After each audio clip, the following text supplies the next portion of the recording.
Bismillahirrahmanirrahim. Assalamualaikum warahmatullahi wabarakatuh.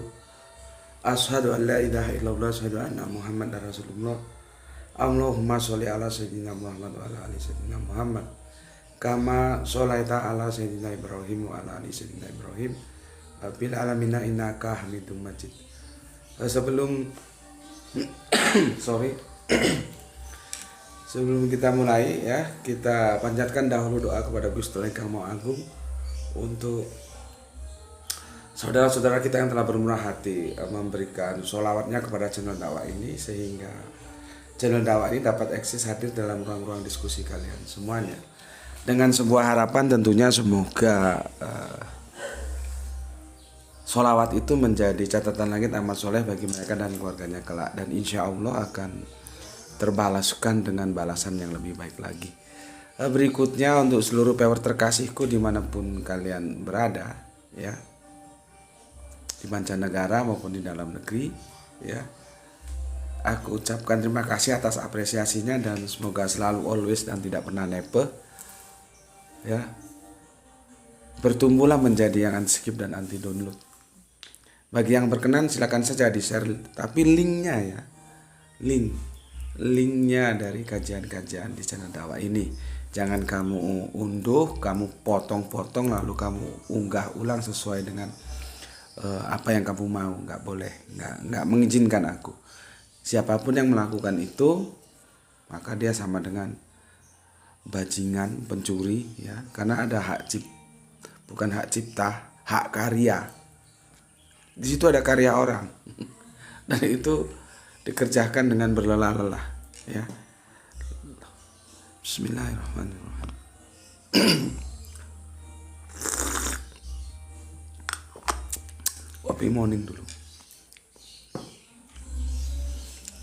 Berikutnya tisu sorry belum sembuh bener ini. Tisu satu aja. Berikutnya aku nggak bisa sebutkan satu persatu, tetapi semuanya lah ya, kepada kalian semuanya aku ucapkan terima kasih atas doa-doa baiknya, dan semoga kebaikan doa itu juga tercurahkan untuk kalian semuanya. Oke, di kajian kali ini aku akan membagikan sebuah kegiatan dari kemarin di Salatiga. Ini alhamdulillah tadi pukul berapa ya? Subuh sekitar pukul 4 itu sudah sampai di Malang ya. Terus ke Batu dengan perjalanan yang lumayan juga sih ya, 1 jam setengah karena santai ya. Sekitar jam 6 tadi masuk ke rumah ini ya. Nah, ini baru mandi seger. Tadi malam sudah tiba dari Solo Tigo. Aku akan membagikan peristiwa pelatihan dai kristologi itu kepada kalian semuanya. Namun ada yang perlu aku berikan introduction supaya nanti kalian tidak bertanya-tanya ya. Kalau untuk itu kajian yang kemarin ada yang bertanya tentang suara yang tidak muncul, itu biasanya di restart, dan itu senior-senior kalian sudah memberitahu, dan terima kasih untuk para senior yang telah memberitahu para rekan-rekan lainnya yang suaranya nggak dengar. Itu kesalahan bukan pada videonya, tetapi ada sistem YouTube atau gimana, aku juga kurang tahu. Biasanya di restart, atau kalau nggak bisa juga di restart, masuk ke YouTube yang apa lah, YouTube apa namanya kemarin itu ya, begitu. Jadi itu bukan gangguan pada videonya. Nah ini nanti videonya itu tidak bergambar, cuma hitam itu saja, dan itu memang begitu videonya. Jadi bukannya karena agak ada gangguan pada handphone kalian, bukan, cuman karena ada kesalahan teknik rekodnya, itu ada yang salah gitu ya. Tapi nggak apa-apa, kita tetap mengambil apa yang bisa kita manfaatkan dari sesuatu yang salah ya. Kita ambil sisi-sisi benernya. Jadi begini ceritanya. Kemarin kami kan berkumpul ya, aku dari Arimatea Malang, terus teman-teman dari Arimatea Jogja juga berkumpul.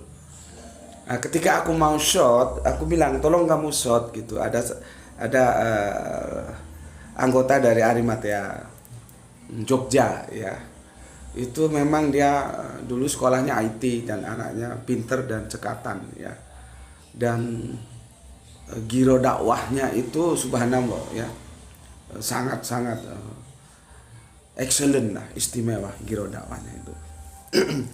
Aku bilang, tolong kamu shot ya, aku mau ngisi kajian dulu, pembekalan untuk peserta-peserta kajian ini. Iya Pak, dia bilang shooting, di shooting. Selesai. Setelah di shooting aku coba lihat di dalam kamar setelah aku selesai memberikan kajian sama santai gitu ya, mengusir lelah. Aku lihat di dalam kamar, loh kok hitam tok, yang ada cuman suaranya doang, jadi audionya itu jelas, videonya hitam tok. Terus aku cari anaknya, namanya itu R gitu aja ya, Mas R gitu aja aku cari. Ini gimana kamu suruh nyoting kok nggak ada gambarnya, kok cuma suara doang, gimana? Loh tadi kan aku sudah ngomong sama aku seperti ini, nggak ada gambarnya, gimana? Ya mungkin dia benar dan sepertinya benar. Cuman kan aku karena sibuk mempersiapkan segala perlengkapan yang aku perlukan untuk apa ya? Untuk memberikan pembekalan, baik memposisikan papan tulis dan segala macamnya itu. Sehingga aku bilang iya saja ketika dia bilang, tapi kan dia seharusnya ngerti, orang dia anak IT kok gitu. Jadi dia bilang, "Kok sini nggak ada gambarnya, bagaimana?" Ya, aku nggak begitu konsen, iya saja karena sibuk dengan yang lain gitu. Cuman kan yang aku maksud seharusnya dia ngerti. Kan aku bilang tolong bikin videonya. Yang video itu ya harus ada gambarnya, kecuali audio gitu loh. Nggak taunya nggak ada gambarnya. Karena apa? Lensanya tertutup. Kan aku punya handphone itu kan yang untuk ngobrol itu handphone sendiri, yang untuk shooting itu ada 2 ya, yang kemarin dibeliin oleh saudara-saudara kita, viewer kita ya. Alhamdulillah, semoga aja itu menjadi catatan langit kalian semuanya. Itu nggak aku pakai untuk apa-apa kecuali untuk shot. Ambil ya contohnya nih, ambilnya contohnya yang satunya ya. Ini jadi aku kan diminta casing dan dibeliin oleh saudara kita yang dari Bondowoso itu yang ada tutup kameranya seperti ini. Nih kan. Jadi kalau ini dipakai itu kameranya nggak harus tiap kali dibersihin, mau pakai bersih. Kalau gini dia bersih terus. Ya. Kalau aku mau shot gini. Ya. Kalau ditutup sudah selesai gini gitu. Nah, pada waktu shot itu ya hitam karena tutup kameranya nggak dibuka gitu loh. Aduh gimana kamu ini, orang disuruh syuting video kok cuman suaranya doang gitu. Loh tadi kan saya sudah izin sama Gus Putih, katanya nggak apa-apa. Akhirnya teman Jogja bilang, kalau sama dia itu kalau kasih perintah itu job description-nya atau standar operationnya harus jelas gitu. Kita harus banyak pengampunan dosa gitu. Ketawa lah kami semua, akhirnya kami memaklumi dan aku bilang, aku kembali tersenyum, oh enggak, aku yang salah, bukan kamu yang salah. Oke, nggak apa-apa gitu. Kenapa bisa begitu? Jadi begini ceritanya. Saudara kita ini punya riwayat ya, nggak tahu apakah dulu jatuhnya itu by accident, kecelakaan tunggal atau kecelakaan dengan sepeda lain, itu aku nggak tahu ya. Tapi dari teman-teman Jogja dikabarkan bagian kepalanya sempat membentur aspal gitu loh, sempat membentur aspal gitu. Jadi apa mungkin di situ ada jadi masalah atau gimana, kita nggak tahu lah ya. Jadi apabila kita mau minta tolong mas kita yang satu ini, itu perintahnya harus jelas gitu loh, harus jelas. Ya menurutku sih perintahku sudah jelas, karena aku minta tolong di shot videonya. Yang namanya video itu kan ya harus ada gambarnya. Ketika nggak ada gambarnya, dia harus berusaha sampai ada gambarnya. Itu nggak di shooting aja. Lalu kami bilang kita harus banyak pengampunan dosa. sambil guyon akhirnya kami ketawa semua ya. Sesuatu yang akan aku bagikan dalam cerita yang sekelumit ini, bagaimana Kang Mas R yang pernah jatuh dan kepalanya membentur aspal ya. Tapi giroh dakwahnya itu loh excellent banget, istimewa banget. Dia memberikan apa yang bisa dia berikan untuk dakwah. Karena dia dulu kuliahnya IT, maka ya urusan IT itu diserahkan ke dia. Cuman dalam tanda kutip kalau kamu minta bantuan gitu harus jelas SOP-nya. Kalau nggak seperti tadi itu.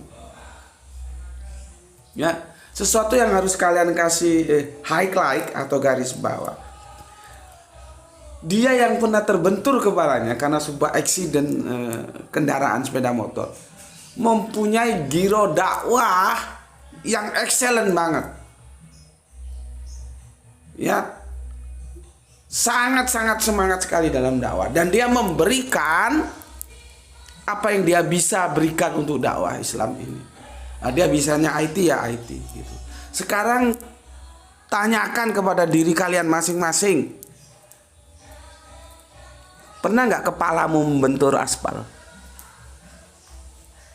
Kalau nggak pernah kepalamu membentur aspal, seharusnya kamu nggak usah lebih dari dia, minimal sama seperti dia saja. Bagaimana giro dakwahmu itu memberikan apa yang bisa kamu berikan. Karena semua kita punya kapasitas beda-beda, strata ekonomi, kemampuan intelektual, tenaga, beda-beda. Maka berikan apa yang kamu miliki untuk dakwah sebatas kemampuanmu yang bisa kamu berikan. Itu kamu sendiri yang paling tahu pantasnya seberapa yang kamu berikan untuk dakwah Islam. Karena kan kepalamu nggak pernah membentur aspal, masa kalah sama Mas R ini? Gitu loh. Ya, oke. Berikutnya nanti silakan tonton, ya. Tapi itu memang ya seperti tadi ada kesalahan shot sehingga audionya itu insya Allah jelas, tapi videonya nggak ada. Jadi dia hitam tok gitu karena kameranya tertutup gitu. Oke, itu introduction dari aku dan selamat menikmati. Kajiannya merupakan pembakalan untuk dai kristolog ya, dan mari sama-sama kita ambil hikmah apa yang bisa kita ambil dari kajian itu. Sampai sini dulu introductionnya dan selamat menyaksikan. Oke, bismillahirrahmanirrahim. Alhamdulillahirabbil alamin.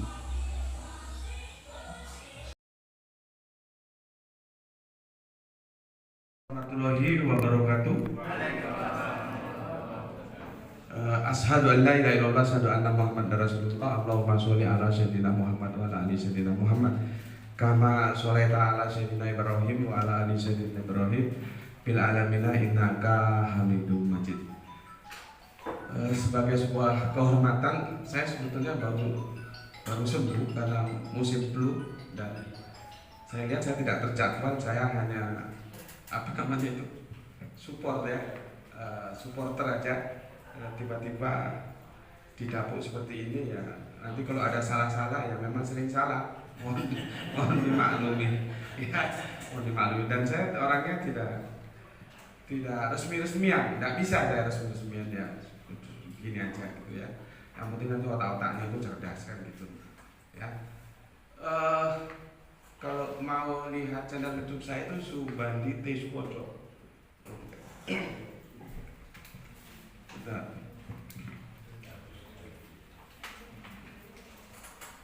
Ini bisa dilihat nanti ya.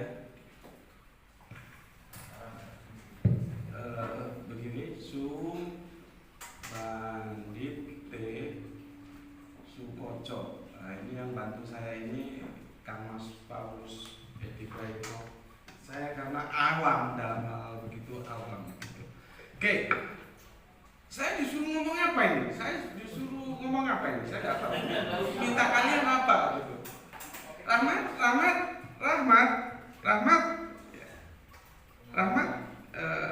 Ayo, kalian mau minta apa? Anu aja, mobile saja. Kamu mobile saja, ikutin aku. Ngomong apa? Minta apa? Aku juru masak, kalian yang mau makan mendungnya menyelesaikan kalian. Iya. Ayo. Biar semangat dulu ya. Balas ya. Allahu Akbar. Allahu Akbar. Allahu Akbar. Allahu Akbar. Oke. Karena nggak ada yang ngajukan, maka saya ngomong lepas saja ya. Dulu waktu gue nih, bahasanya beda-beda memang. Memang beda. Waktu zaman aku itu kita begitu SMA kan dibagi tiga zaman aku. Ada jurusan IPA, ada jurusan IPS, ada jurusan bahasa. Alhamdulillah gue IPA. Keren ya, keren. Kalau IPA, wah cari cewek gampang. Karena kan dikagumi cewek-cewek yang IPS, yang agi-agi setengah main itulah ya. IPA-nya apa Pak? Ilmu pengetahuan akuntansi. Boleh. Ilmu pengetahuan alam gaib. Kita kan dulu keren gitu ya. Kebetulan waktu masuk kuliah teknik lagi. Oh, teknik tambah keren. Ada dalam mainstream otak saya bahwa ilmu eksak itu mendominasi semua ilmu gitu. Itu dulu. Tapi setelah berkembang saya bilang tidak. Ilmu eksak, ilmu sosial itu tidak ada satu yang lebih hebat dari yang lain. Itu saling terkait karena nanti saling mempengaruhi. Ya kan? Jadi dan aku sadar, oh ternyata sama gitu. Nah, ustadz ini pada goblok ini, ustadz ini harus dikasih tahu ya. Tapi jangan bilang Gus Betik yang bilang, saya Gus Betik ya. Ustadz-ustadznya para gobloknya minta ampun, kiainya juga ikut goblok. Ya, misalkan ada pengajian ya, menuntut ilmu itu wajib dari mulai ayunan sampai lihat titik kan? Gue mau tanya, ilmu apa yang wajib? Ayo, lu ngaji di mana? Ilmu apa yang diwajibkan oleh kanjeng Nabi? Ilmu agama. Ilmu agama. Siapa tadi? Tepuk tangan. Kalau tepuk tangan saya tepuk tangan. Ilmu agama itu wajib. Tentunya karena kita Islam, ya. Tapi jangan lupa, Islam ini bukan barang baru. Nabi kita itu bukan nabi baru. Kita punya saudara tua namanya Milata Abraham. Ya. Berikutnya baru disebut Yahudi. Baru disebut Nasrani yang kemudian menyimpang menjadi Kristen. Kristen itu bukan Nasrani. Itu sesuatu yang menyimpang dari Nasrani. Sekitar 32-an lah atau abad-abad ketiga itu. Karena di Paulus itu yang menggagas. Dan Kristen itu bukan nama loh ya. Karena jangan lupa, Kristen itu olok-olokan. Jadi orang-orang yang mengikuti Kristus disebut Kristen. Nah, dulu diolok-olok. Jadi pengikutnya itu diolok. Itu nama olokan, kayak Jawa itu wadanan ya. Itu Lombok nggak tahu ya. Nah, setelah itu kemudian menjadi nama. Yang berubah ternyata bukan hanya namanya saja, tapi kerangka berpikir kekristenan itu berubah total dengan Nasrani. Nasrani itu kelanjutannya dari Yahudi. Makanya pikir Nasrani itu masih meneruskan Yahudi. Yesus itu sunat. Karena apa? Pikir Yahudi itu masih dilanjutkan. Saya kira mau Kristen atau sing sunat? Ada yang sunat orang Kristen? Ada, tapi selain mayoritas, kalian tanya dulu, untuk apa sunat? Kesehatan, bukan akidah, bukan syariat. Beda kan? Beda. Nah, jadi kita harus tahu, kita punya saudara. Aku saja ini udah masih ngapus lagi. Siapa yang menghapuskan ini siapa? Ini kalau ini. Karena bahasa Jawa dari mana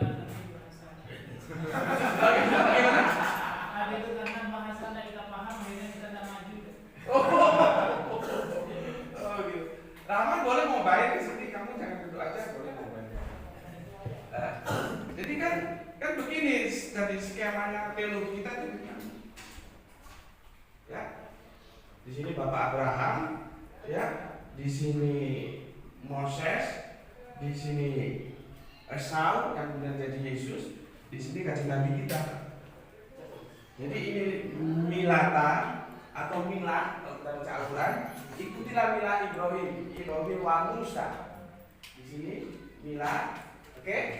Di sini Yahudi, ya. Di sini Nasrani, di sini Islam. Ini penyempurna.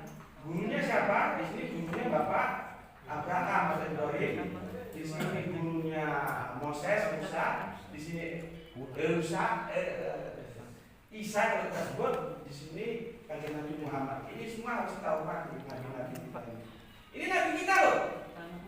Salahnya kalau kita sekarang itu kalau belajar nabinya siapa? Nabi Muhammad. Selesai.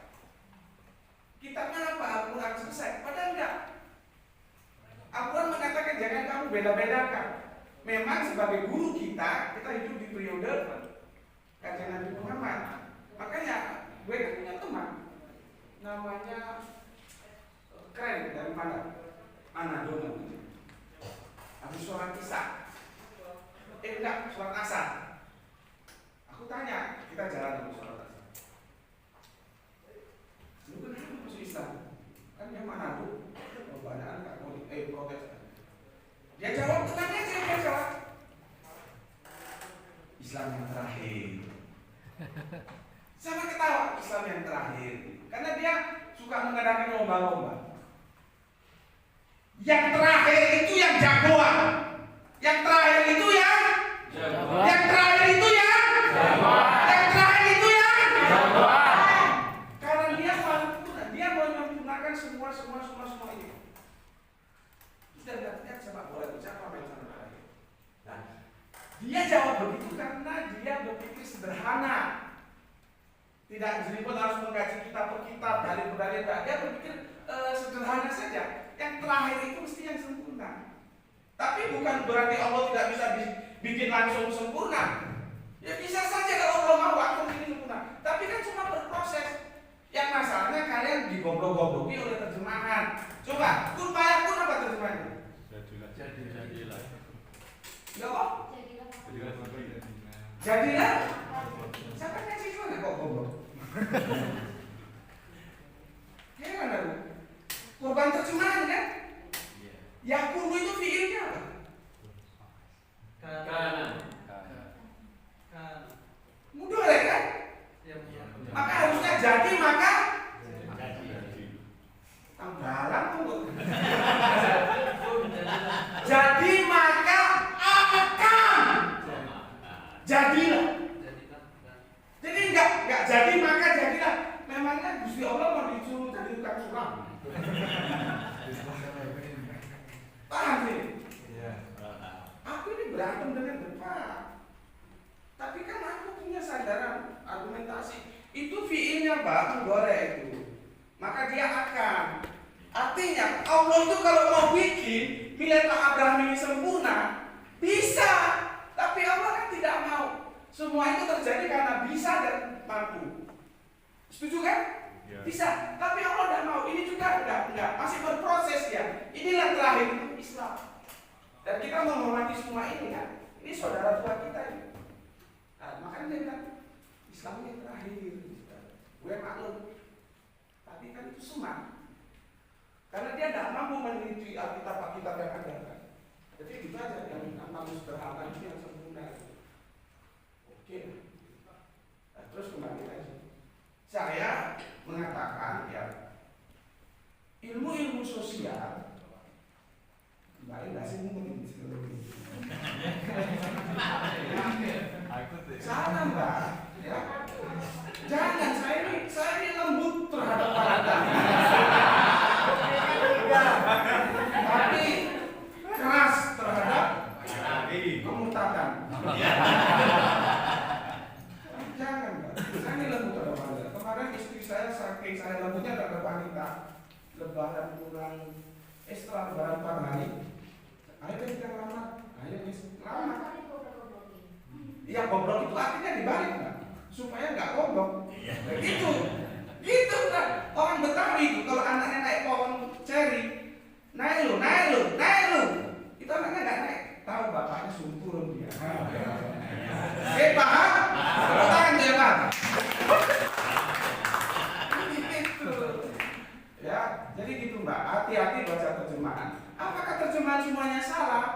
Tidak. Tetapi ada harus yang dibenarkan. Karena itu nanti lepas dari konteks. Maka kun fayakun itu jadi, maka akan jadilah. Itulah sandaran argumentasi kita. Misalkan kamu ditanya, Islam itu yang paling sempurna. Iya. Oh berarti Allahnya itu tidak mampu bikin yang langsung sempurna. Ya mampu, tapi tidak mau. Ada proses. Mengapa diciptakan selama 6 masa, bukan 6 hari ya? Langit dan bumi ini kan 6 masa. Hari ke-7 dia istirahatkan. Hati-hati kata istirahat itu ya. Nanti kita ini duduk.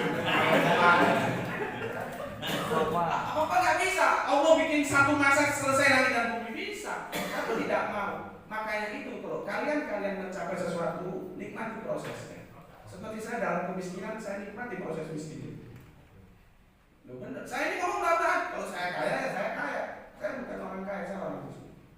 Tapi saya tidak pernah merisaukan itu karena prosesnya kita nikmati yuk. Ya, kan begitu. Ya, makanya kalian kalau cari mantu, cari istri, cari suami, itu agamanya dulu dunia. Agamanya jangan ditanya BUMN mana. Nah, ini goblok. Karena apa? Di Malang ya sekarang sedang terjadi prosentasenya aku lupa. Ini laporan resmi dari kalau cara itu gimana? Pengadilan agama. Perceraian itu terjadi karena pasangannya murtad. Jangan sampai di daerah-daerah. Jadi agama itu perlu. Meskipun jelek-jelek kayak gue nih, tapi kan agamanya mantap.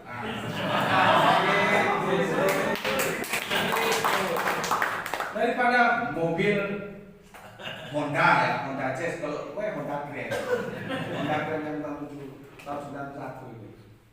Jadi kalau aku antar istri pertama itu kerja dia, langsung disalib kan sama Honda Jazz. Aku bilang tenang aja mas, sama. Iya itu juga Honda, ini Honda. Iya, bedanya itu Honda Jazz, ini Honda Grand. Kita tetap Honda. Oke, kita lanjut ya. Aku ini saja nggak iso ya. Awalnya ini Minum kan harus duduk ya. betul. Tapi jangan lupa ada satu saat itu berdiri. Karena sahabat tadi mencontohkan. Karena kadang tapi kondisional ya.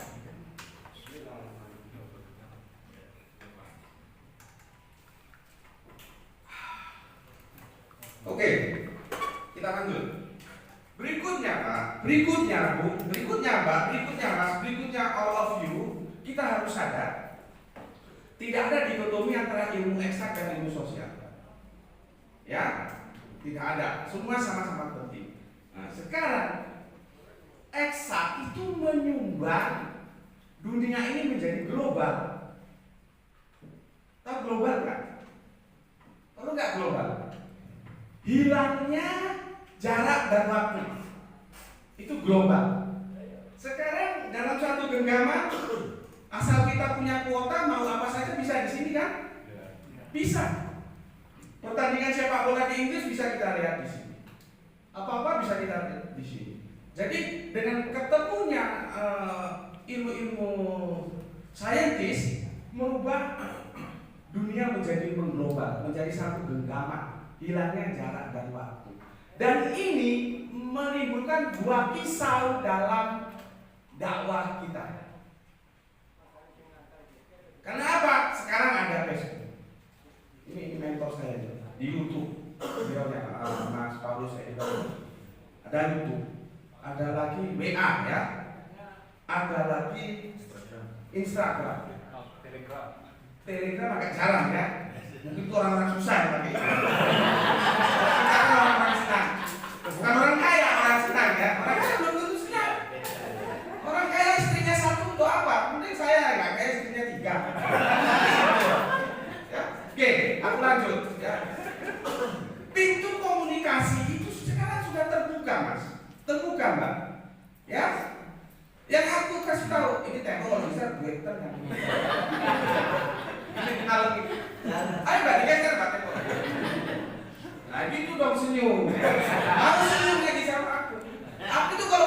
Mbak, apalagi bahas tentang surat An-Nisa.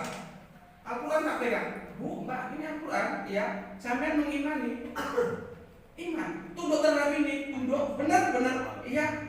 Selesai. Oke, Ibu berarti soleha. Ayo kita ngaji Bu surat An-Nisa. Wasulasa warubah. Kurang satu berarti. Kurang satu. Iya, repot. Padahal gue sudah nanya. Ibu pakai jilbab, soleha cantik, cakep banget. Ini Al-Quran, iya. Panduan Islam, iya. Anda akan melakukan 100%, iya. Ayo kita ngaji Bu. Ketemu Wasulasa warabu, langsung aku dimusikkan. Besok gak diundang lagi. Oke. Kita lanjut ya. Kita lanjut. Ini kan bebas ya. Artinya judulnya itu nggak harus ini gitu ya. Karena aku juga kan sebetulnya kan partai tambahan aja. Ternyata yang kegembiraan karena tadi baru sembuh saya kena flu. Ini suaranya masih nampak kan? Makanya kalau ada cewek-cewek didikan Medan Jaya kan dia dapat pahala gitu. Diam aja. Ya sudah nggak apa-apa. Oke, sekarang dengarkan. Pintu komunikasi itu menjadi dua mata pisau yang bisa menguntungkan akidah kita, tapi bisa merugikan. Karena semua sudah liberal, terbuka. Mau apa saja tanya Bang Google bisa. YouTube ini jawaban mentor gue ini, Kang Mas Edi Paulus. Ini sekarang terbuka. Pertanyaannya, banyak orang masuk Islam lewat pencerahan, lewat dunia komunikasi yang terlalu global tadi, yang aku bilang sekarang tidak ada dikotomi antara eksak dan sosial. Kan itu mempengaruhi kehidupan sosial kok. Dulu zaman kita nih ya, lahir batin itu kan datang toh, langsung toh. Nyun pangapunten, tapi aku jalur gini meneng yo. Sugeng kan?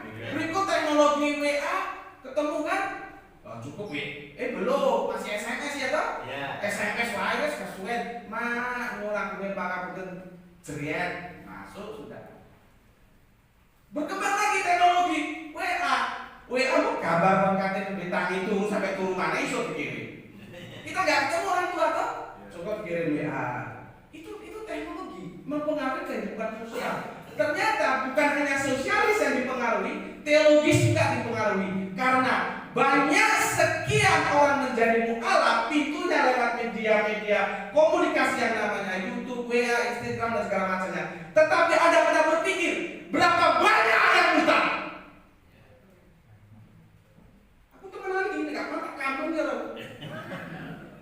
Berapa banyak saudara kita yang mutar lewat dunia-dunia informasi yang sudah sering terbuka. Benar. Maka dengarkan. Tepuk tangan untuk Kamas kita Paulus Edi Praito. Tepuk tangan.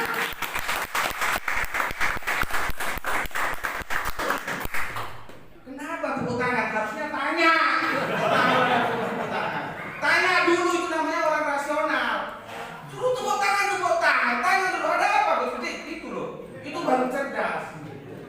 Kok nggak tanya? Oh itu belum, itu masih sekian persen. Saking semangatnya Bang. Saking semangat. Maka saya kasih tahu. Gue ini telat. Gue telat ya karena faktor ekonomi ya. Gue pertama kali masuk ke banyak yang suruh tapi belum ada sarana. Itu Bunda Wiwin, Arimatea Jogja beliin gue Android. Masih ingat Asus Zenfone 4. Baru gue main ke Facebook. Kemarin ada anaknya murtad, tapi akhirnya kembali anaknya instansi top hukum di negara kita. Tapi alhamdulillah sudah kembali. Akhirnya gue mikir gini, lu aja tidur. Kan ketemunya di hotel apa diundangnya. Tidur itu 1 malam 4.800.000 ya. Ya Allah, tidur lagi 4.800.000 tidur. Otakku kan nakal. Aku berpikir, masa sih 4.800.000 jadi bayar kalau aku minta 3 juta nggak dikasih. Aku orangnya GTM Pak, Batak tembak langsung. Langsung tak, Mas aku perlu handphone, perlu kalau ini dikasih nih, ayah Sobia ini mahal ini. Ini 2 juta berapa? Terus aku perlu ini untuk sarana handphone dan segala macam tuh ya, saya perlu buat 3 juta. Oh iya mas, nggak lama ditransfer.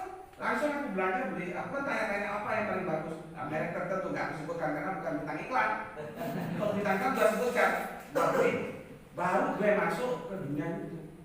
Nah, beliaunya ini adalah pendekar pertarungan di dunia maya, dakwah tentang Islam sesuai dengan cerita yang dia lalui kehidupannya dia sebagai mu'alaf. Kalau nggak salah berapa grupnya itu?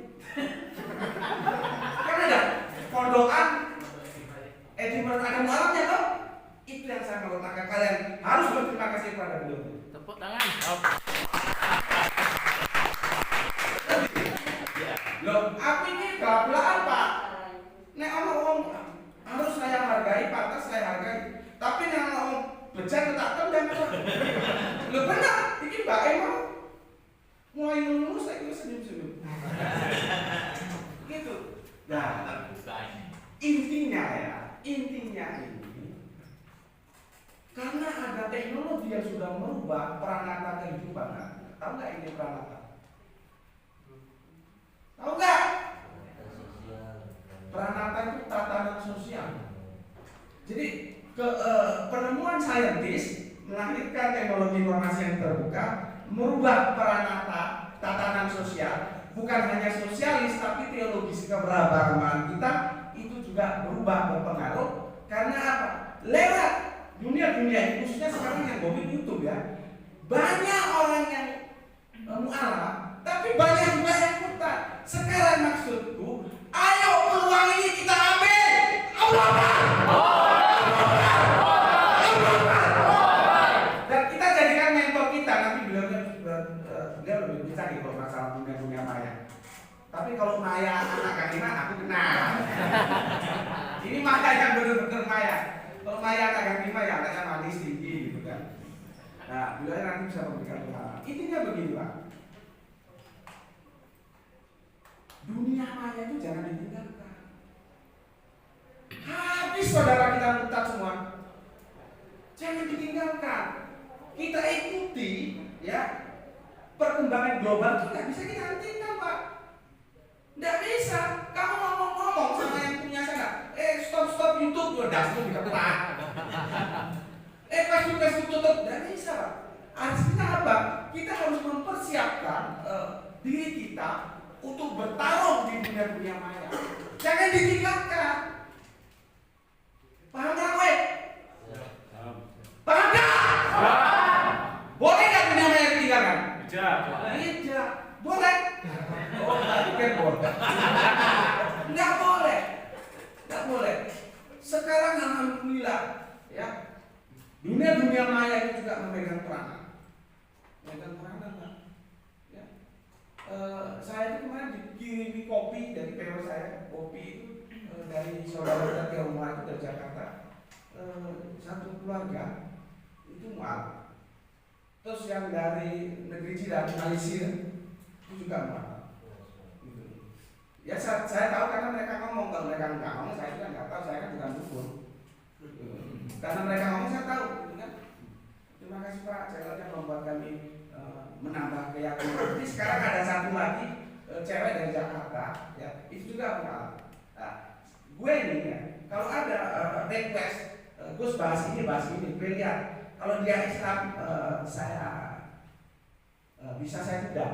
Tapi kalau dia mu'alaf saya dulukan. Nah dia sedang request tentang Gus bagaimana itu 27 bidadari. Makanya aku izin sama yang lain. Izin ya, ini ada saudara soleha kita. Semoga sampai menutup mata eksis dalam Islam. Aku tak menjadikan kepada saudara kita supaya akidahnya kokoh. Karena apa Pak? Banyak kita ini yang goblok.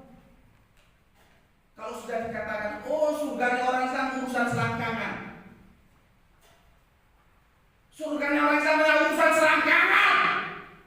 Bahkan ada ustadz yang ngomong orgasme berkali-kali. Aduh, kok nggak bukan? Ada lagi yang ngomong dipakai perawan. Kok begitu ceteknya pengalaman Al-Quran? Yang namanya dipakai ya mesti bekas. Nggak ada. Iya toh? Karena memahami mutahharatun. Suci apanya?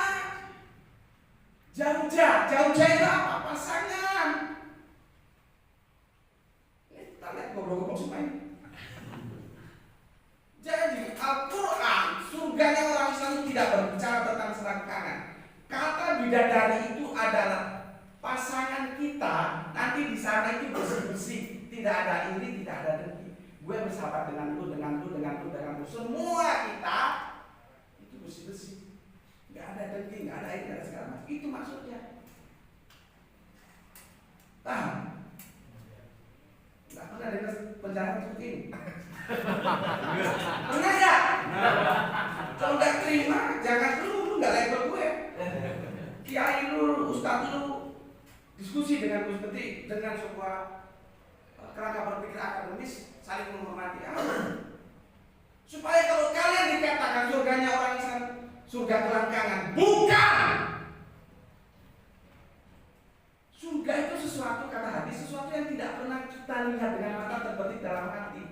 Bagaimana untuk menjelaskannya supaya kita acceptable? Ya caranya seperti itu. Makanya kan orang-orang kadang-kadang ibu-ibu kalau protes wajar. Enak aja laki-laki dapat bidadari, gue dapat apa? Kecilnya begitu. Dan nggak bisa jawab. Ini harus dekonstruksi. Kalau mau tahu ini kajian saya di YouTube saya itu ada berapa seri belum selesai. Saya belum masuk ke bidadari. Huruf bidadari belum masuk. Ini perlu pemahaman bahasa. Makanya kalau gue ngomong, lu mau dari mana? Di sini. Lu mana? Di sini. Al-Quran itu bahasa apa?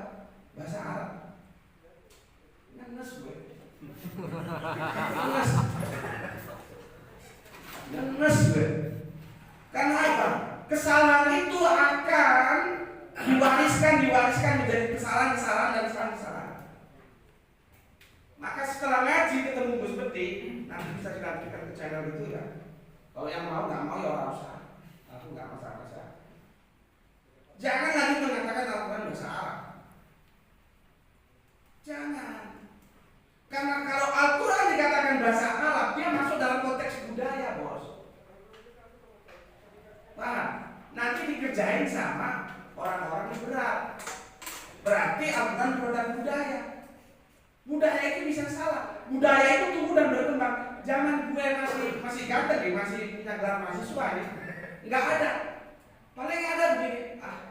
Aku resah. Itu aja. Kenapa? Wesel belum datang. Zaman kami Wesel, Pak. Kalau dari Sumatera dikirim 1 minggu baru datang. Kalau pas Wesel nggak datang, ngutang di warung. Kalau makan itu jadi pisang goreng 1 ditakam gini. Isinya 3 atau 2. Langsung masuk mulut gini. Iya, jadi mahasiswa kan. Pak, sebetulnya ini nggak punya duit. Nah, si Mbok kan masih gini kan, ngeracek kan. Pisang gorengnya itu 3 buat diperes yang 1. Wesel belum datang, mau utang gengsi dong mahasiswa utang. Apalagi bawa cewek. Ya, nah besok Wesel datang, gue kan makan lagi, Mbak. Zaman gue masih murah. Mbok, sotonya piro? 500, kasih 1000. Ya kan, loh kok kakek? Gak apa-apa, Mbak. Iku Bisa. Enggak ngomong gitu, gue. Enggak ngomong gitu. Gue ngomong apa namanya? Bonus kok, bonus. Padahal bayar yang 3 bisa bebas. Begitu. Gue mana tadi? Gue mahasiswa ya. Terus gimana? Yang meres itu. Bahasa Arab kan? Iya, itu ya benar. bahasa Arab. Begini, Pak. Al-Quran baca nanti ya, baca. Gue gini-gini yang ngaji, jangan kirain gue nggak ngaji. Al-Quran itu yang paling berhak menjelaskan Al-Quran Al-Quran itu sendiri. Kalau ada orang tanya siapa nama saya, misalkan Gus Beti, itu lebih valid daripada orang yang ngomong. Nah, Al-Quran menjelaskan dirinya Al-Quran Arabia, Al-Quran Arabi, Al-Quran Arabi.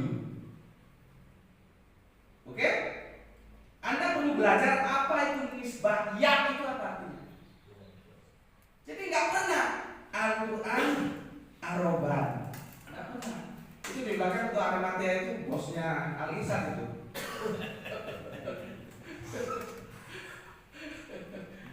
Di pondok gak diajarkan gitu.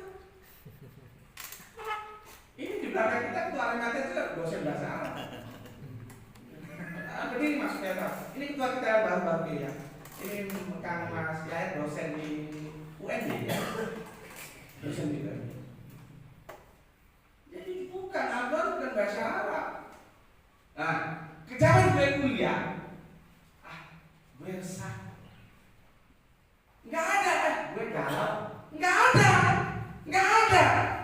Galau itu peradaban sekarang kan. Belum lagi nanti, besti, belum lagi dibully. Itu bahasa sosial. Bahasa sosial itu akan tumbuh dan berkembang sesuai peradaban kita sebagai manusia. Manusia itu selain makhluk beragama, dia juga makhluk beradab. Jadi membangun peradaban. Peradaban itu tumbuh terus. Gue cari Al-Quran lagi, gue nggak mau.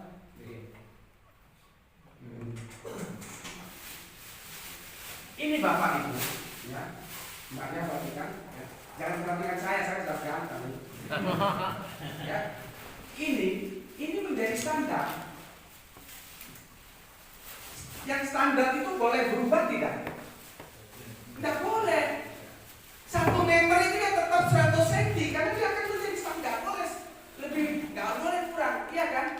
Nah ini akan menjadi standar. Bahasanya tidak boleh berubah. Kalau bahasa Arab itu berubah karena dia bahasa budaya. Nanti kalau ditanya antara Arab yang Yaman sama yang Madinah itu beda juga. Seperti Jawa Timur, Jawa Tengah sama Jawanya beda bahasanya kan. Ini Al-Quran, ini tidak boleh berubahnya standar. Maka dia ini adalah bahasa rumpun Arab.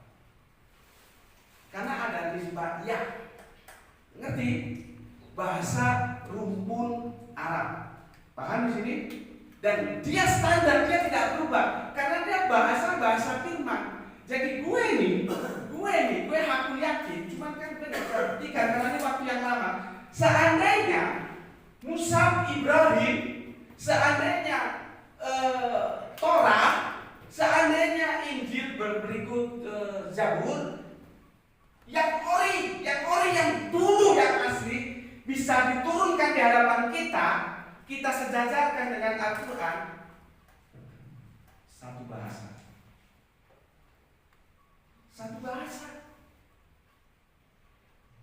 Paham kan? Satu bahasa. Karena berdasarkan dari satu sumber yang sama. Cuma nanti karena kita berbudaya, dialeknya berubah. Kalau kita Assalamualaikum.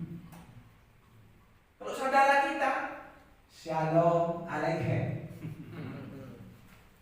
Kalau mereka Yerusalem. Kalau kita Darussalam. Kalau mereka Ehad. Kalau kita Ahad. Kalau saudara tua kita Israel Yahid. Kalau kita Wahid. Kalau kita Barokah. Kalau mereka Baru. Makanya ada Baru ministry. Ngerti orang gue yang ngomong? Saya ngomong ini ngerti gak? Nanti saya ngomong kalian lorok aja nanti sampai capek. Jangan nanti capek tapi ngomong kalian lorok. Itu menunjukkan identitas jejak bahasa wahyu, bahasa firman itu masih ada. Cuman kan, gimana sih? Sorry. Ini Al-Quran ya? Ini kitab suci. Kitab suci. Oke. Ini sama juga. Pinjam ya? Berapa 1 jam? 60 menit. Ini punyanya Katolik ya? Iya, tebal. Ini juga bermasalah ini. Makanya kalau ada orang Kristen kan ketemu ya, tapi hak dia kita hormati ya. Kalau saya tidak insya Allah, saya pasti masuk surga, gitu. Sampai nggak usah ragu, tenang aja. Tanya aja, sampai dari mana? dari Protestan. Bagaimana sampean pasti masuk surga? Ada 10 Alkitab sampean tolak. Karena ini lebih 10 kitab di Utrokanonika. Ada 10 kitab yang ditolak oleh Protestan. Nah kalau itu ternyata firman Allah, kan kamu nggak masuk surga atau masuk neraka. Itu. Iya dong? Iya. Nah, kalau ketemunya kelompok tadi enggak. Kalau Katolik orangnya lebih cool kalau gitu. Nggak pernah bilang kami pasti masuk surga karena masuk surga, nggak pernah begitu. Kalau dia ngomong gitu, ya sama aja. Bagaimana kalau yang 10 kita itu ternyata bukan wahyu tapi dianggap wahyu? Masalah kan? Makanya sekarang ada antara pendeta dan pastor itu mereka gambling mana yang benar? Ini makanya aku bilang ini tebal, ini Katolik ternyata benar. Nah, ini aku tanya, jawab. Ini kitab suci atau terjemahan kitab suci? Kalau aku tanya, jawab jangan takut-takut. Ini akademis kita, tidak mencela, tidak menghina. Kita bicara berdasarkan fakta. Aku tadi yang melayang. Enggak. Ya, jawab ya. Nih, ya. Ini kitab suci atau terjemahan kitab suci? Kitab suci. Kang Sono, ini kitab suci apa terjemahan kitab suci? Kitab suci. Clear ya? Clear. Karena bahasanya original. Iya. Ya, Arabiu. Bukan Arabah, Arabiu. Terima kasih Mas. Semoga Allah merahmati. Sudah apa? Belum. Tidak apa-apa. Tapi berusaha ya. Tapi jangan seperti burung beo. Hafal doang, tapi agak ngerti. Jangan dong. Katam itu 3. Katam bacaan, hafal baca. Katam pemahaman, katam dilakukan. Kemarin gua ketemu orang Depak waktu gue diundang di Kelungkung sempat rame. Gue nggak tahu kalau itu orang Depak. Gue bilang ini Depak terjemahannya salah. Oh ngamuk dia. Ngamuk. Dia ngamuk saya diam saja dong. Kalau dia ngamuk saya ikut ngamuk. Masalah langsung ganteng kok ngamukan. Gengsi dong ya. Akhirnya saya diam saja. Saya diam saja. Ya bla bla bla bla bla bla bla. Karena kata ketua Arematea yang lama sebelum beliaunya, Dr. Sugandi katanya, ketika ada orang lari maka kamu jangan berusaha menghentikannya.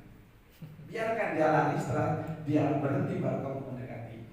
Nah, pesan itu aku pegang. Begitu dia marah bla bla bla bla bla, biarin aja.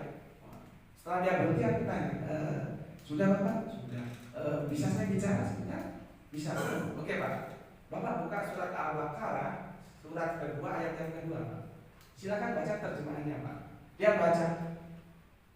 Apa itu terjemahannya? Yang demikian Terjemahannya apa? yang demikian itu kita Ayo buka ayat terjemahan, buka. Di anu buka, di Android. Android buka. Saya tapi dulu, buka terjemahannya. Al-Baqarah 2 ayat 2.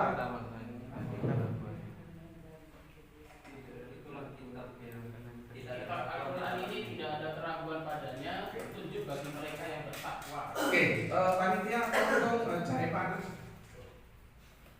Maaf, bos kok sih. Itu bos saya itu, wali panitia Solo Tinggo dan pendiri. Kalau kita pendiri sekolah di administrasi. Apa artinya? Kitab Al-Quran ini tidak ada keraguan padanya, petunjuk bagi mereka yang bertakwa. Kitab dalam kurung Al-Quran. Ini Ya, ini tidak ada kan? keraguan. Ini. Terus saya bilang, coba Bapak baca kitab ini. Terus Bapak coba cek ke Arabiunya Pak. Kan Janika, bukan Hada. Kamu gini-gini ngerti nggak? Iya ngerti maksud saya. Benar atau salah terjemahnya? Salah kalau dari Enggak, jangan kolak kalau benar atau salah. Benar atau salah? Benar atau salah? Nah gitu. Salah. Yang benar itu adalah kitab itu. Karena Allah pakai Janika. Kalau Allah ini Allah pakai Hada. Langsung Pak Depannya diem, akhirnya berteman dengan saya. Cuma saya belum sempat utang duit sama. Oke ya. Sepertinya sederhana kan? Tapi kita banyak terjemahan bermasalah kan? Itu kalau kalian tidak menguasai dan masuk ke dalam perdebatan intelektual, habis kalian. Habis. Seperti bidadari itu. Termasuk Nabi Isa yang berkata di gendongan. Nah, di gendongan itu. Lihat tadi di situ aku sudah jelaskan nanti dengan sekali. Nah, lihat topiknya apa? Itu masalah. Makanya aku kalau ada anak pondokan, misalkan dia sudah selesai pendidikan, dilepas di lapangan, dimasuk ke grupnya Kang Mas Paulus ini Prayitno, bisa amblas. Karena terjemahannya bermasalah. Artinya mereka belajar kita juga harus belajar lebih. Kita ambil itu kue-kue di dunia maya yang ditinggalkan. Kasihan nanti ya saudara-saudara kita banyak yang hutang. Kalau kita kan harus membentengi ya. Alhamdulillah kami Arimatea ya, advokasi, rehabilitasi, imunisasi, akidah terpadu, efektif dan aktual. Kepanjangan ya? Ya. Kalau kepanjangan tak bikin yang enak, tenang aja, tak bikin yang enak. Menyampaikan Islam, mencegah pemurtadan. Sampaikan. Ya, menyampaikan Islam, mencegah Pemurtadan. Tapi aku ngerti, lainnya ngerti, aku bacanya ngerti. Kalau tak kasih yang sulit-sulit gak nyanda ini. Ya, nah, dulu Pak ya, kita bicara sejarah ya, secara organisasi, bukan secara person. Organisasi pertama yang buka perdebatan di Universitas Iman itu Arimatea. Makanya orang-orang kadang-kadang kalau dengar Arimatea itu pendeta-pendeta itu sudah berpikir juga ya. Kita dulu kerja sendiri. Bayangkan luas Indonesia ini berapa ribu kilometer. Arimatea itu tidak mungkin bisa mengcover. Gak mungkin dong. Gak mungkin. Dakwah kita luas. Alhamdulillah berikutnya barulah tumbuh organisasi yang lain seperti banyak itu namanya At-Tauhid, AWF ya. Kemudian AWF ini kita ikut membidani. Kita mendukung. Arimatea itu ikut membidani di rumahnya Pak Sugeng pada waktu itu. Kita mendukung saudara kita karena ikatan emosional antara Arimatea dengan almarhum semoga Allah merahmati dalam kehidupannya Romo Yai Abdullah Wasian juga cukup erat dengan bapaknya Gus Esi. Cukup erat. Jadi ya sudah seperti keluarga. Dan kami Arimatea, kami senang dengan banyaknya AWF, Tauhid nanti MCI. Karena apa? Lahan kita luas. Arimatea merasa sudah ada yang bantu gitu loh. Kita bendera itu boleh namanya apa saja. Tapi kan satu tujuan kita untuk Islam.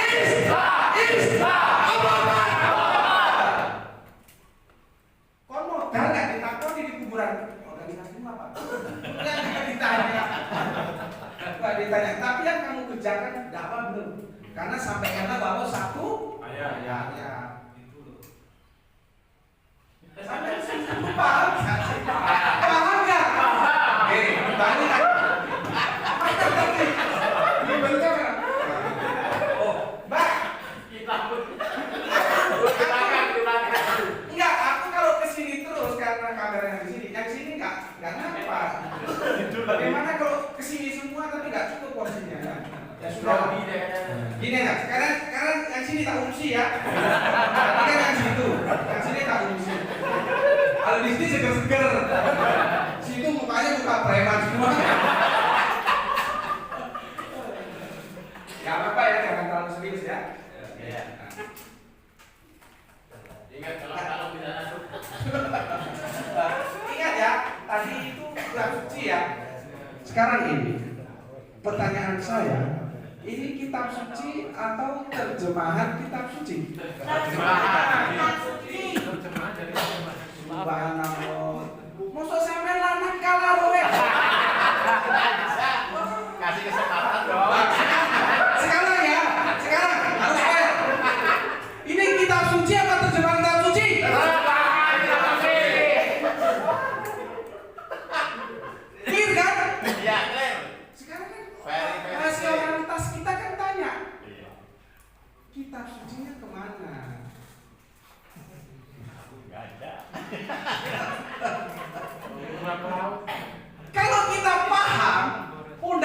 orientasi ini, maka kita tidak akan meninggalkan Islam. Karena Islam itu ibarat emas. Karena suatu teologi apapun, ini nek ini kalau ngomong karo ter. Sini ya, enggak apa-apa ya. Saya tenang dulu. Ini ya. Oh, sudah ada cair. Aku minum dulu ya. Tenang aja, enggak layan. Jarang ngantuk.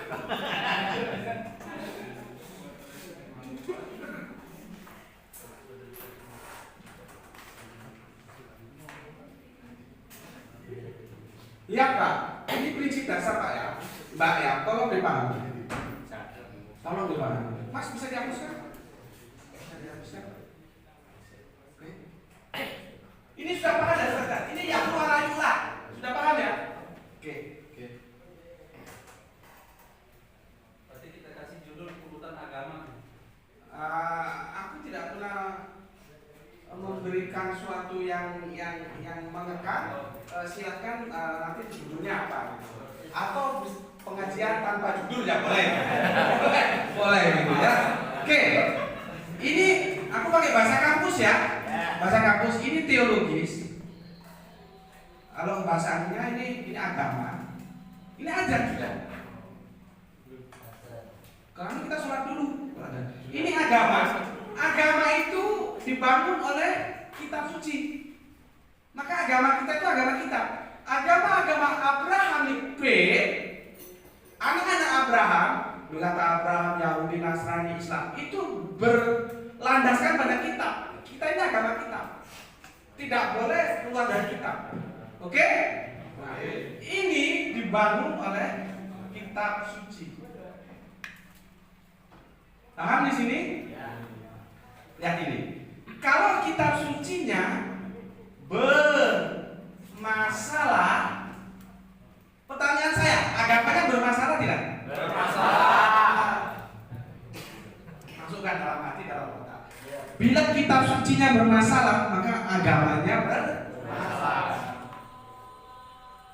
Jelas. Jangan takut. Jelas ya Pak? Jelas Ibu? Sekarang kita punya kitab suci, kita juga punya terjemahan kitab suci. Terjemahan bisa salah, tapi kan aku salahkan terjemahannya. Karena ada ini kalau jalika itu, gitu loh. Loh aku ini enggak bener-bener Pak, nggak berani saya ngomong pas bandel seperti ini. Cuma kan saya bukan apa-apa. Kalau misalkan saya menteri agama, saya undang orang-orang pintar-pintar itu. Pengusaha-pengusaha itu saya undang. Sebagai menteri agama saya berbicara bersama menteri agama. Kamu pengusaha, ya? Berapa omsetmu? Sekian triliun. Sumbang 1 triliun. Sumbang 1 triliun. Sumbang 1 triliun. Ya, untuk apa? Wes menengahin, jangan ngomong. Ya. Sudah itu kita kumpulkan pakar-pakar bahasa. Kalau kita Indonesia ya, pakar-pakar bahasa kita kumpulkan. Ayo kamu kerja, saya gaji. Gajinya itu dari pengusaha. Benarkah ini terjemah? Paham yang aku maksud? Tapi itu mimpi gue, karena gue gak pernah jadi menteri. Saatnya gue jadi menteri agama, otoritasnya aku pakai begitu kan. Jadi gak gondrong. Harus boleh gondrong. Harus gondrong. Harus gondrong. Karena wanita suka laki-laki yang gondrong. Saya Pak gondrong dimarahi sama paman saya. Itu kan karena dia paman, ya saya hormati, saya diam aja. Enggak tahu kalau kajian Nabi Muhammad juga gondrong. Nabi Muhammad itu gondrong. Dan rambutnya ikal begini. Gondrong gitu loh. Yang ini aja sok-sok alim pakai peci rambutnya. Kalian itu korban budaya. Para nabi itu gondrong semua. Yesus gondrong. Kalau ada Kristen macam-macam sama gue, lu nggak usah macam-macam apa. Gue ini lebih Yesus. Gondrong gue itu kok kagak gondrong. Kalau yang gini kan sok-sok alim aja. Pakai pendek-pendek, pakai apa topi Arab gitu kan. Padahal otaknya. Jangan. Tapi begini loh ya, saya tidak larang ya. Anda memantaskan diri seperti ulama, pakai jubah, pakai baju yang orang lihat aja, wah ulama gitu ya. Tidak apa-apa, tapi otak diimbangi dengan nutrisi pengetahuan agama. Ya, Tapi kalau siap seperti gue ini kalau ngomong kan orang nggak, gue ini nggak laku dijual.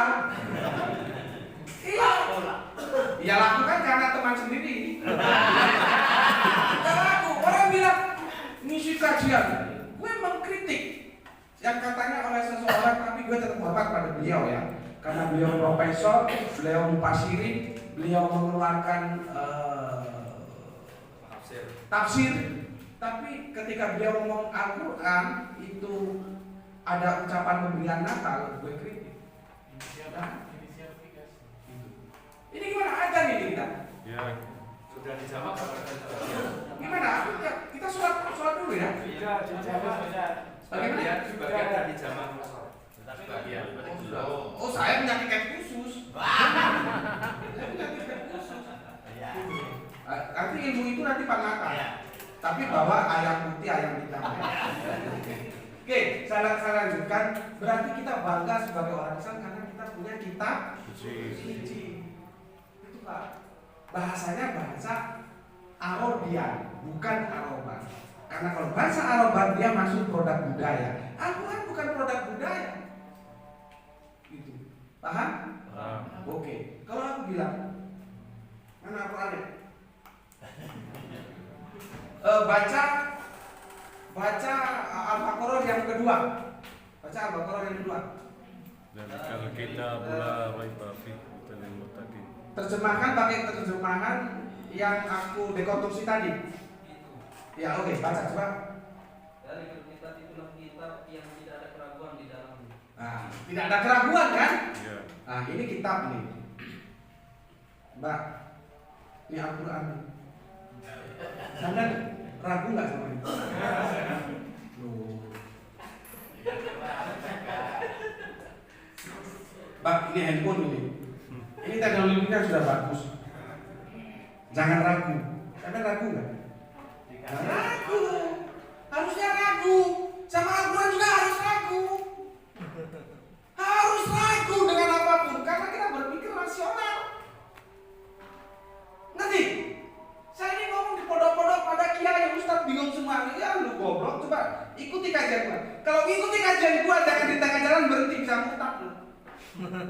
Benar gue ngomong. Berpikir ilmiah itu berawal dari keraguan, dilalui penelitian, diakhiri dengan kemantapan. Begitu. Jadi kita harus melakukan. Kalau sampai ngomong saya nggak ragu nyamper, nggak ragu dari ngomong. Ragu sampai harusnya. Ya kan dia ngomong kan kitab ini tidak ada keraguan di dalamnya kan. Ya. Gue ragu. Kalau lu kagak ragu lu kena stressing aja ditekan. Harusnya ragu. Paham? Paham? Paham. Ragu ya? Ragu. Al-Quran itu kalau kita kuliah itu sifatnya open book. Dia memberikan pertanyaan tapi dia juga memberikan jawaban. Dia mengkritisi tapi dia juga memberikan solusi. Contohnya, riba dikritisi kan? Solusinya jual beli. Zina dikritisi kan? Solusinya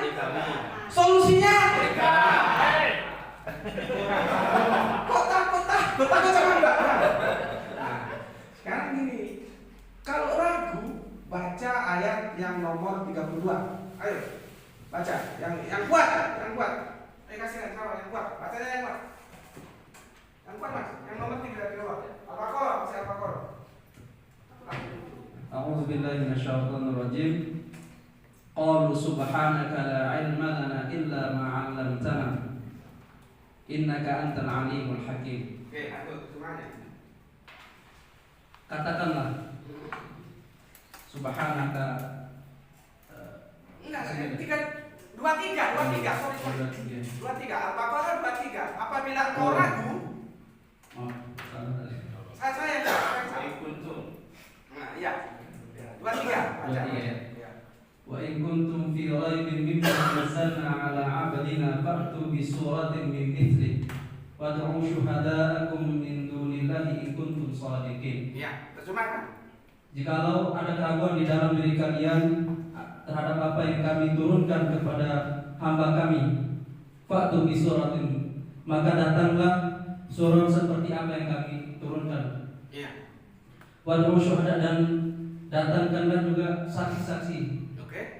min dunillah, dari selain Allah Subhanahu wa taala, in kuntum shadiqin, jika kalian adalah orang yang benar. Nah, kamu mampu nggak bikin satu surat? Tidak mau. Ada yang mampu bikin satu surat? Ya. Berarti Anda harus percaya bahwa Al-Quran tidak ada keraguan. Percaya tidak? Percaya. Tapi lewat proses, Mas, bukan ujuk-ujuk percaya. Tetangga kita pokoknya imani saja. Yang kita hormati. Kalau kita berpikir rasional, enggak. Al-Quran itu tidak dilarang, bahkan dia minta diuji bagi yang ragu. Jadi logika berpikir kan gini, ini aku bangun ya, supaya kalian nggak mutar. Nanti keluar sendiri, kita bahaya. Ya, di ayat yang kedua, ya kan, tidak ada keraguan di dalamnya. Ya. Gue ragu dong. Ya. Maka dijawab oleh yang 23. Kalau kamu ragu, ya, kalau kamu ragu, bikin satu surat saja. Nah, faktanya kan kita nggak ada yang bisa bikin. Ya. Maka kita harus terima itu Al-Quran sebagai kebenaran. Paham?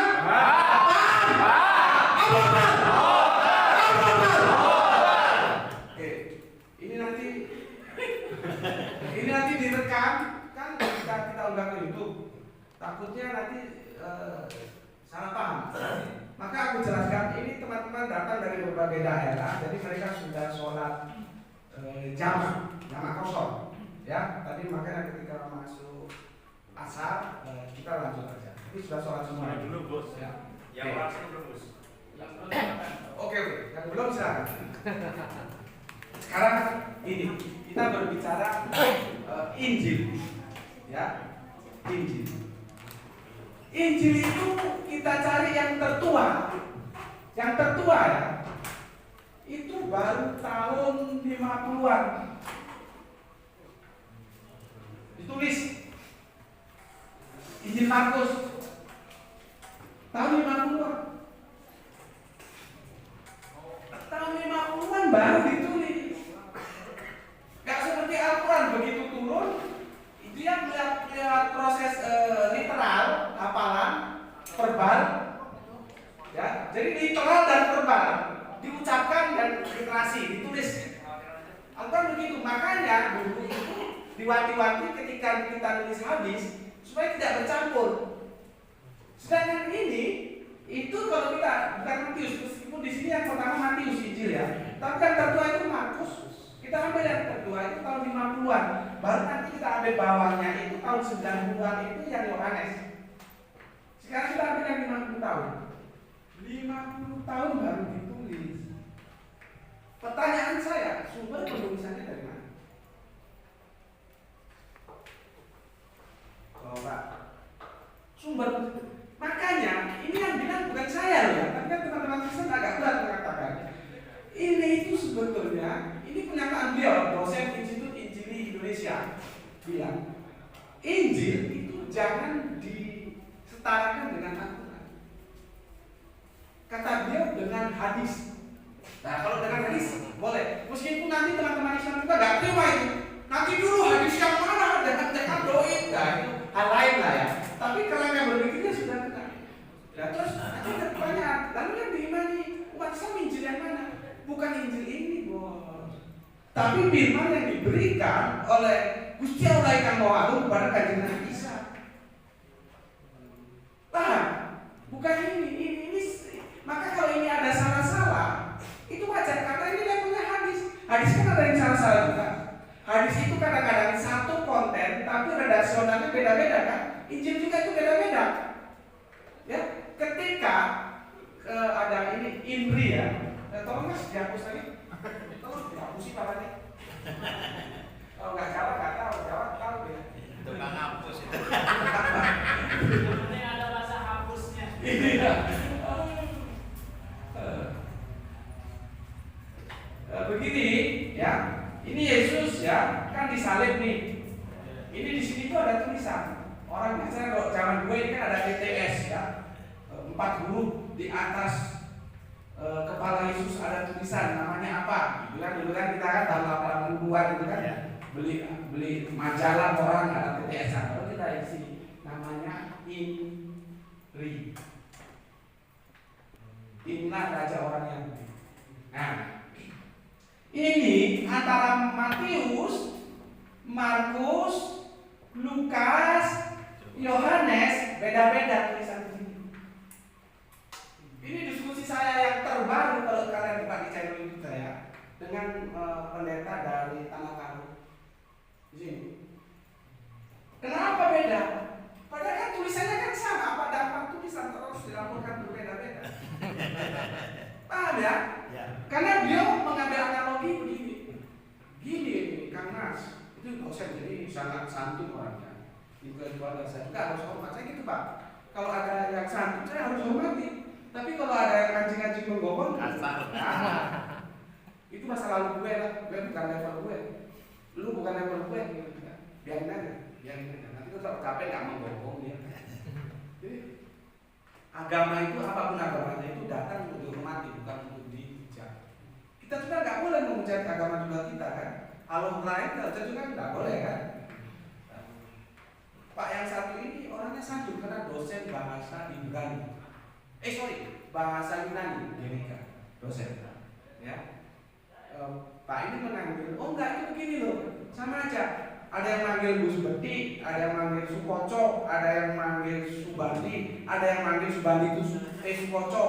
Jadi itu sama Pak, karena itu objeknya satu. Dia bilang gitu. Terus saya jawab, beda Pak.